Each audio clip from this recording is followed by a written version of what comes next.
Guys, ayun, good morning, happy Saturday to everyone. So sobrang nag-snowfall dito sa amin. Nilinis ko yung sasakyan ng asawa ko. Grabe, yung labunan na siya dito sa inyo. Ano, ganyang kataas. Tapos eto, hindi na siya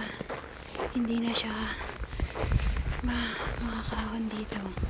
Mabukas ng pinto kasi sobrang taas ng snow. Ayan, ganyan guys. Snapig. Ito, taas. So, isang ano lang yan. Isang buong maghapon at magdamag. Yan. Yan, grabe. Sa lakas pa ng hangin. Ayan guys, yung tipong ayaw mong lumabas pero kailangan. So ayan, nag-church nga po pala ako, sumamba ko. And pauwi na ako. So nilinis ko lang yung sasakyan ng asawa ko. Kasi hindi siya nadadrive for how many days na eh. Nag-snow ng super, bonggang-bongga kahapon. Ang lamig. Naninigas ang kamay ko. Sakit. Ayan guys. Pakita ko naman sa inyo. Super lamig ngayong araw na to.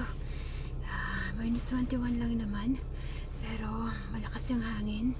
So sanay naman tayo sa lamig. Pero sobrang lakas ng hangin. Kaya talaga namang sobrang sakit sa kamay at sa balat. Ayan. Ingat po kayo. Bye-bye.